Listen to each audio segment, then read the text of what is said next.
Okay, so it's my pleasure to introduce our next speaker, Brian Ott. He attended the College of Charleston in South Carolina for an undergraduate degree in marine biology and completed his MS in biological sciences at the University of Alabama, where he investigated python digestive physiology, and recently completed his doctorate at Mississippi State with a research project that looked at the effects of hypoxia on channel catfish gene expression, physiology, and transcriptome.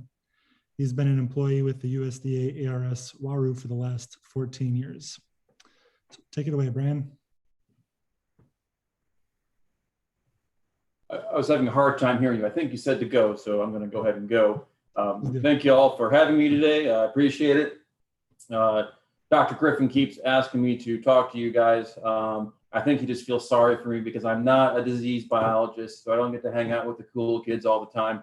So it's nice to have the opportunity to talk to you guys. And so as just a forewarning here, there are no cool parasites or antigens in here, so you're going to have to just bear with me for a while. But if you, okay, there we go. But if you did want to draw a line from my work directly to your work, it'd probably be here with the kind of different definitions of hypoxia. The most common definition of hypoxia, the one that most folks think about initially, is that of environmental hypoxia. And environmental hypoxia is basically when the dissolved oxygen concentration of the water gets low enough that it starts to impair like the physiological functions of the fish, in this case fish. But what might be more of interest to you guys is that concept of functional hypoxia or physiological hypoxia. And that's basically when the tissue oxygen demand exceeds that of the oxygen circulating throughout the bloodstream. And so, the easiest way to achieve that, or the one that I'm most interested in personally, is through environmental hypoxia. So the environment dissolved oxygen falls enough that they can no longer absorb enough oxygen across their gills. But you can also get that through exercise, if you're swimming vigorously, or of most interest to you people is that of like perhaps damage to the gills that's being caused through parasites or maybe even anemia. And so some of the physiological and the transcriptional responses that I see through environmental hypoxia might also be applicable to you that you may be deriving through functional hypoxia. But in a catfish pond, it's a pretty dynamic environment. This is sort of a cartoon that I made that sort of describes the daily oxygen concentration in a catfish pond. And, in the morning, when the sun comes up, the oxygen gets higher and it raises all the way up into supersaturation typically. If there's a strong bloom, you may even get up to about 200% saturation.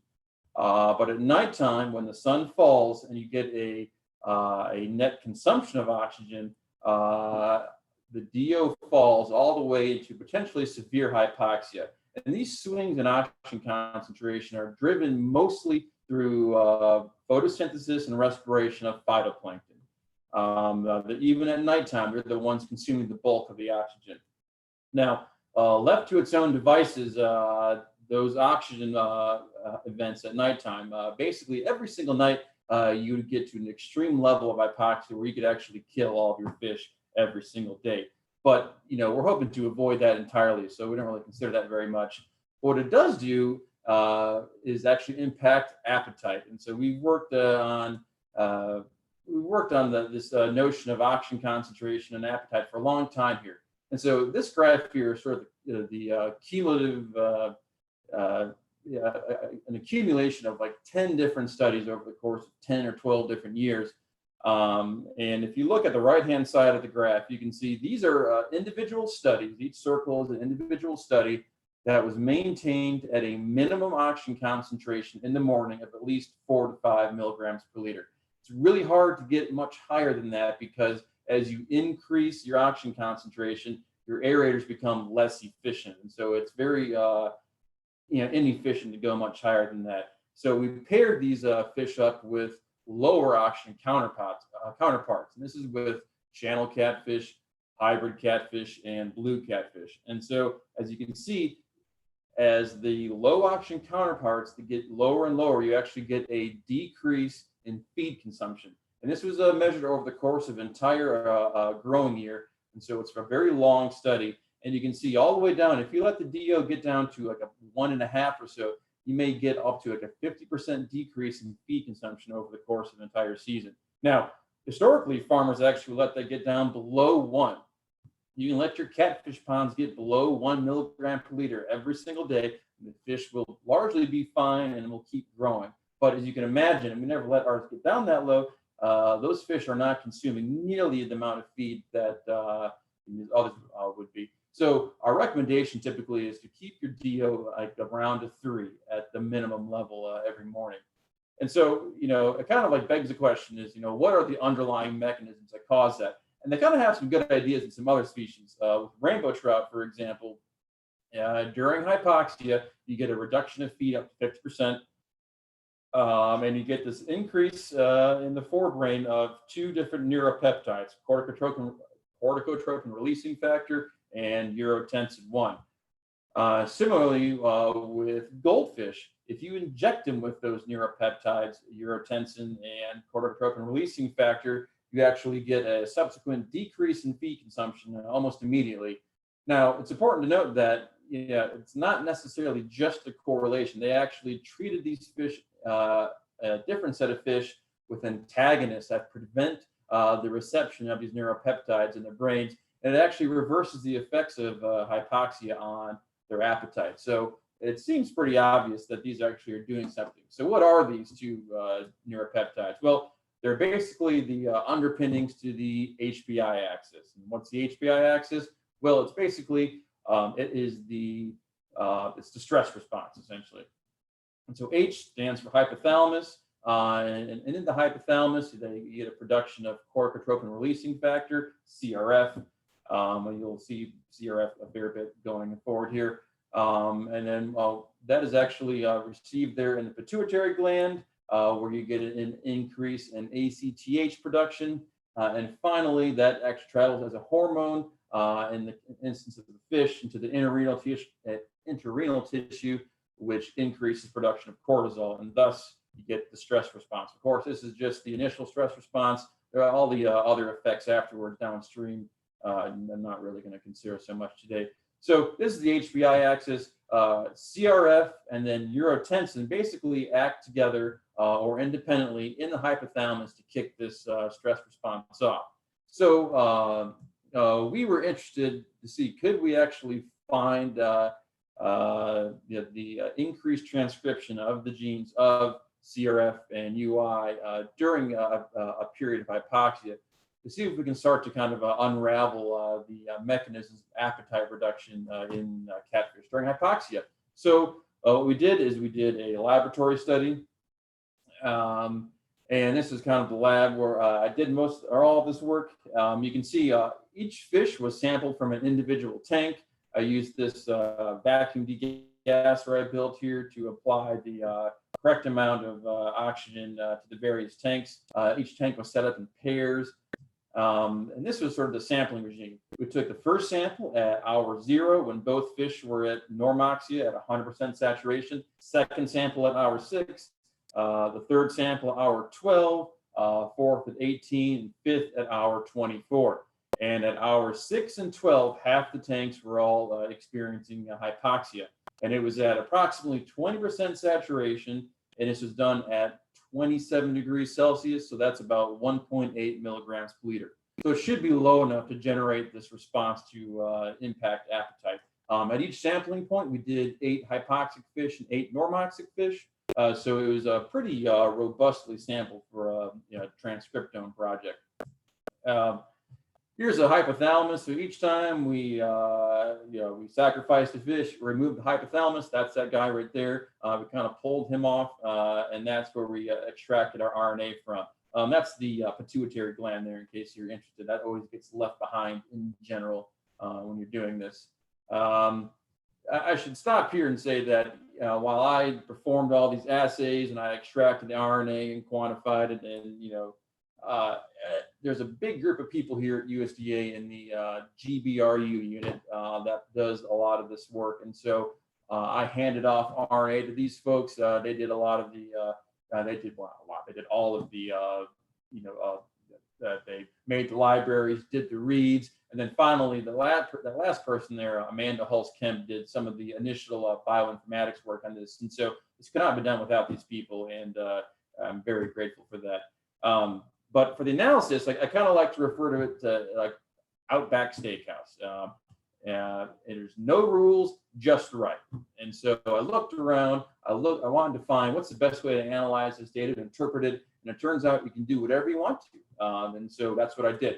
And so if you're a pure molecular biologist, I have no doubt that you would have basically presenting an entirely different set of data, or a data set that's been interpreted entirely differently than the way I did it. And so just fair warning, if you don't like what I did, go back. It's the rule. There are no rules. Okay, here are the results.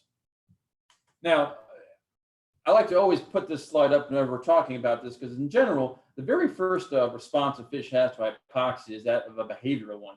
And so for catfish, what that means, at least catfish in aquaculture, they're trying to swim to the zone where it has the highest oxygen concentration. So in a pond that's behind an aerator. In my tanks, I delivered water to the tanks through this airline tubing there, so you would not inadvertently aerate it.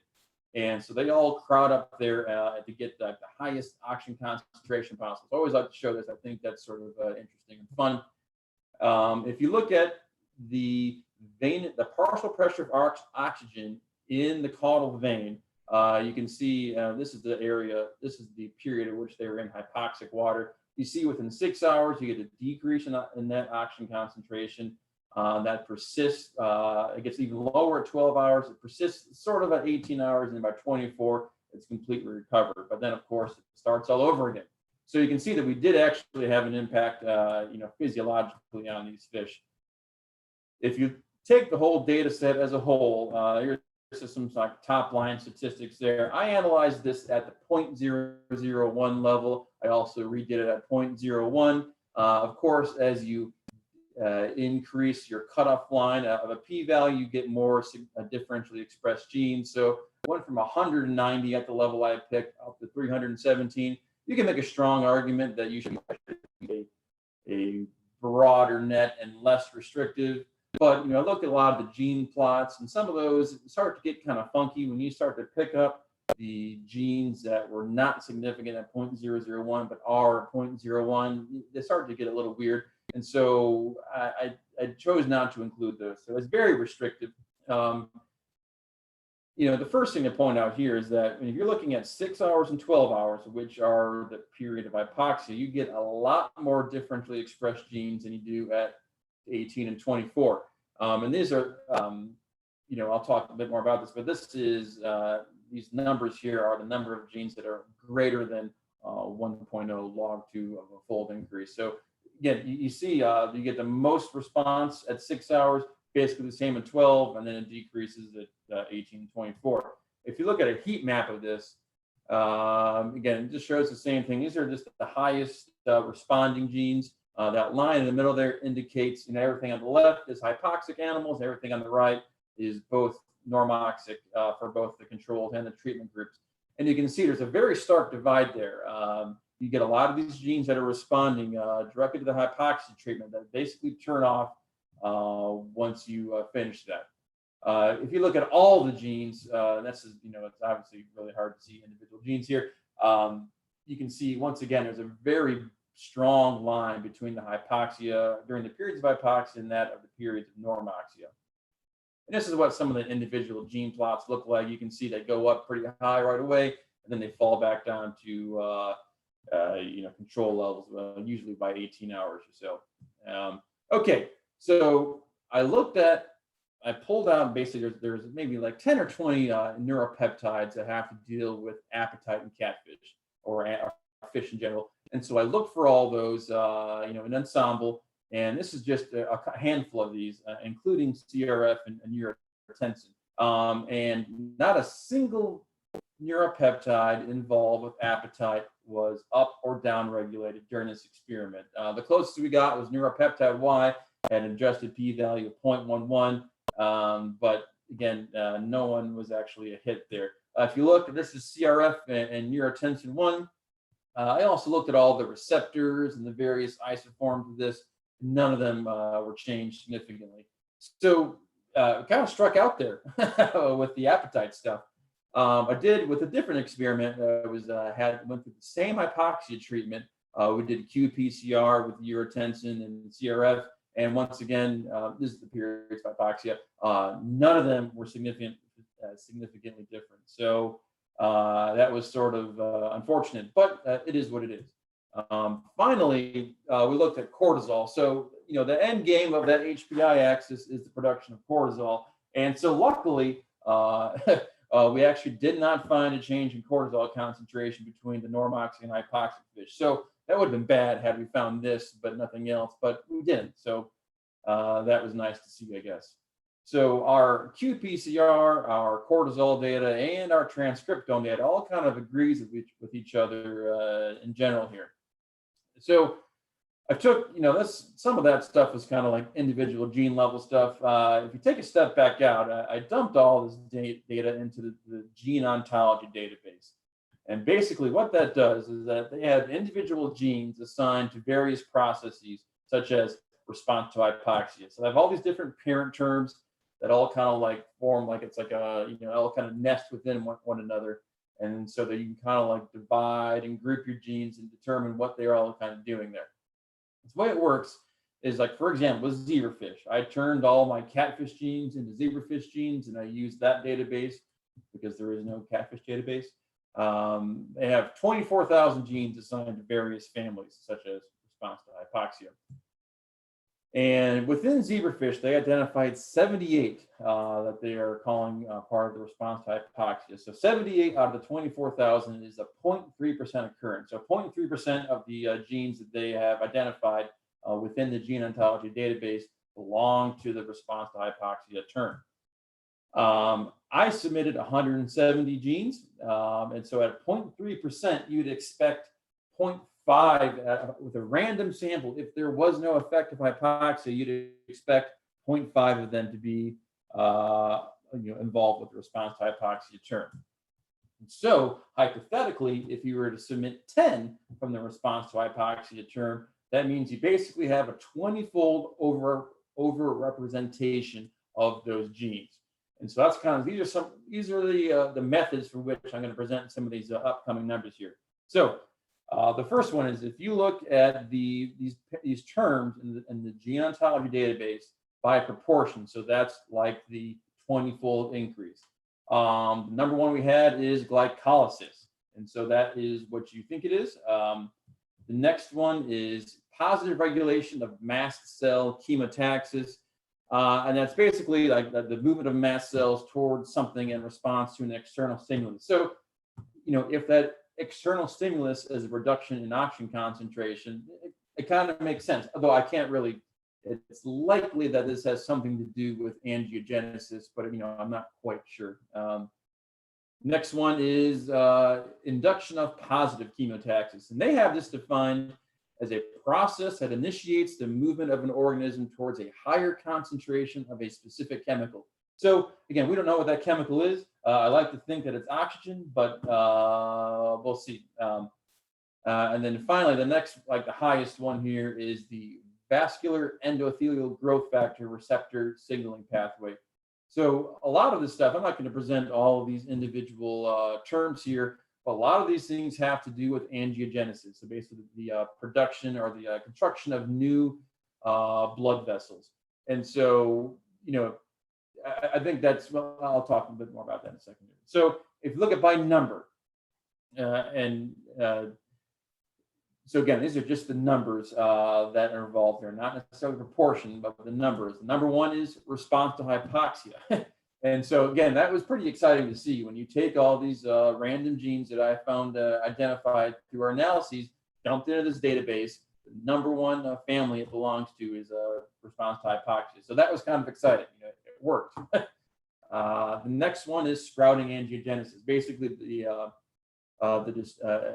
extension of existing blood vessels into new areas that are absent of those. Cellular response to xenobiotic stimulus. And so, again, I think they define this as the process that results in a change in the state of activity of a cell or an organism in response to a foreign compound. So Finally, a monocarboxylic acid transport. I think that has to do with the movement of amino acids. And then all the rest of these, the next 3 or 4, are all have to do with iron ion regulation, which we know it helps with the transporting of oxygen in red blood cells, and then also angiogenesis. So, and then there's a whole bunch of other ones I'm just not going to talk about right now. But it kind of paints this picture. You see that we get a lot of, these, when you insert these differentially expressed genes into that database, it kind of paints this picture that you're getting a lot of these, like a lot of angiogenesis stuff going on, where you're trying to increase the vascularization. Again, this is in the hypothalamus, so I don't think we can get too crazy with that. But within the hypothalamus, we're getting some of these genes that are, involved with basically transporting more oxygen more efficiently and to new areas. So, if you go, a lot of the stuff is, kicked off with the HIF pathway, and that is the hypoxia inducible factor. And basically, I realize I'm running out of time now. I apologize. And so I'll try to get through this quickly here.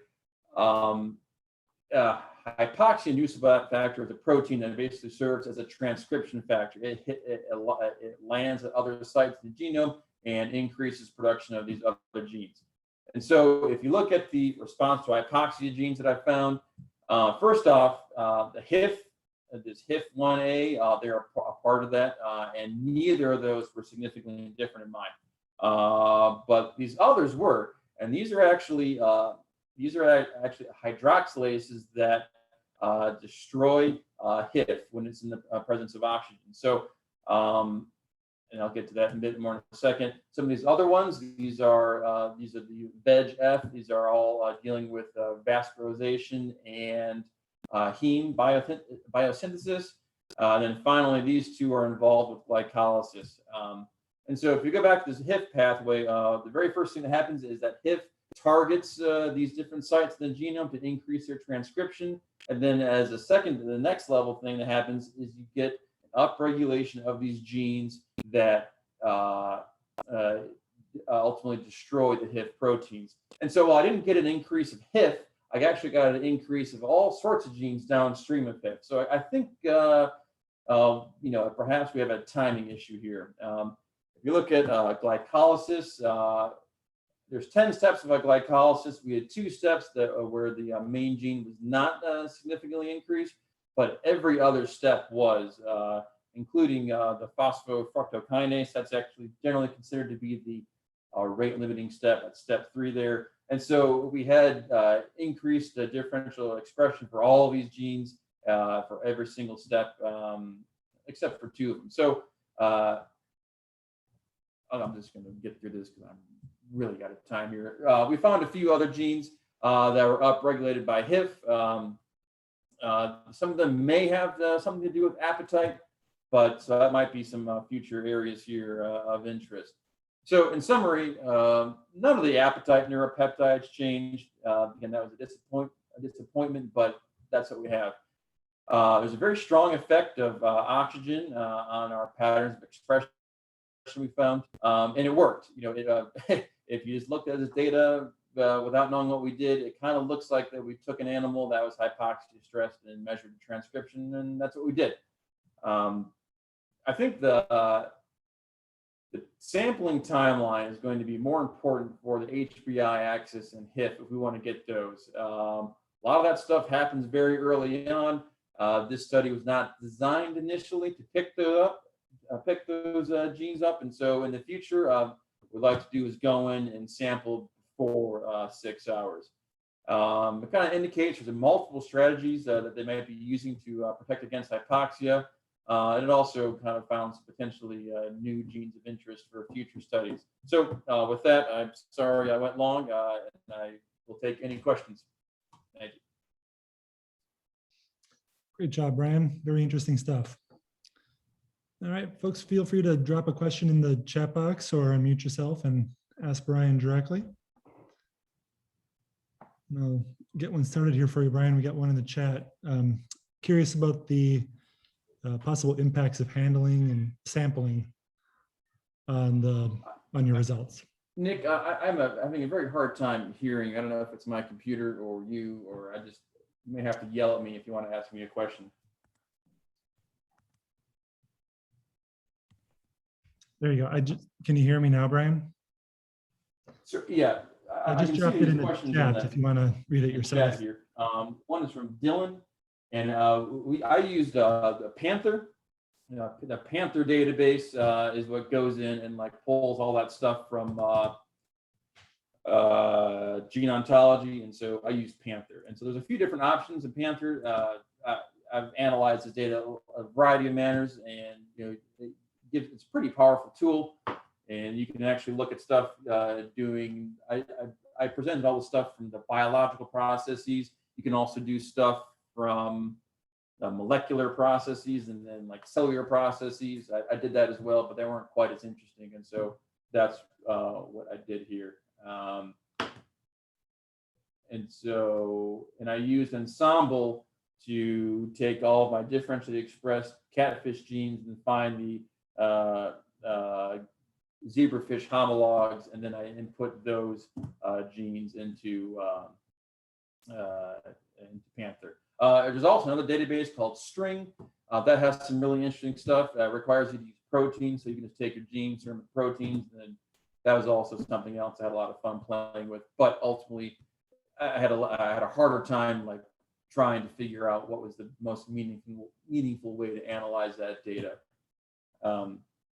Okay, and I see a question here from Nick about what impact do you believe handling and sampling fish had on PO2 levels? That's a good question. When I euthanized my fish in a massive overdose of 222, and I euthanized the hypoxic fish in hypoxic water, and I euthanized the normoxic fish in normoxic water. So they were both sampled, one after another in the same water that they were in a moment prior to that. So I guess it's possible the hypoxic fish may have absorbed some oxygen, atmospherically, but I think it's very brief. It was a very brief time when they were in the atmosphere. And so any sampling bias I may have had should have been sort of equally applied to both treatments, I believe. And thanks, Brian. that's all the for one questions I more see in the question. chat. I'm willing to take verbal questions as well.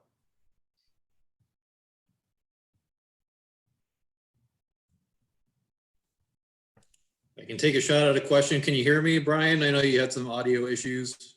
Yeah, I can hear you. Yeah. Okay, I was just curious about the angiogenesis. It seems like a long-term solution to a hypoxic event. Yeah. It would take some time to develop new blood vessels if a fish is dealing with hypoxia. Where a hypoxic event, you would expect like an immediate need for uptake of oxygen. So how would you interpret that or explain it? That's a great question, and I had the same thought. And so my thoughts about that are twofold. One, some of these genes you look at like, aha, it's going to do this. That they've found that like especially in the brain, some of these like EPO, and I don't think the hypothalamus is producing new red blood cells, but they do in some other species, like other organisms entirely. Different groups, they found that it does seem to like EPO, I think was one of them, that provides some protective measures against like severe hypoxia in the brain. And I don't quite understand the mechanism there, but not necessarily to transport more blood, but somehow it actually staves off some cell death during hypoxia. So some of these may be, working in ways that I don't quite understand or we don't understand fully, and that it does offer some level of protection, but I don't know how. But in terms of like long-term, or again, I don't think they're making new blood cells in 6 hours or new blood vessels in 6 hours. But I guess part of it is that the fish may not know if it's going to be out of this hypoxia event in 6 hours or 12 hours. And if you're thinking about like a floodplain, then they may experience like a month of lower oxygen. It's possible that long-term there might be some additional protective benefits of developing these new blood cells. Blood vessels. But in this instance, I don't think the fish necessarily knows what's going to happen in 6 or 12 hours, and so this might be part of like the full bore hypoxia, chronic hypoxia response that it's mounting. but it's just getting stopped 12 hours later. Sure. Okay. Thanks. And like kind of on top of that, is there like a fraction of the gill that a catfish is using when you have 100% oxygen saturation? And it's just that like baseline metabolism, for example, is it using 15% of its gill, but in a hypoxic event, it's actually utilizing 80% of its gill? Is that something that you think you would detect on some of the gene expression studies? Yeah, I don't know the answer to that. I can tell you that ventilation rate goes up dramatically during hypoxia, you know, as with most fish. And so, I mean, they're definitely that's probably the one of like the big frontline defenses to guard against like hypoxia is increased ventilation, and you can definitely see it in there. I did not attempt to quantify that, but you know, in the future, that's something that it's a no-brainer because they're definitely doing that. But in terms of like actual gill structure and what proportion, I don't know that. All right, thanks. Great talk. Appreciate it. All right, Brian, hopefully you can hear me. Great presentation. We're going to have to call it there. We're out of time.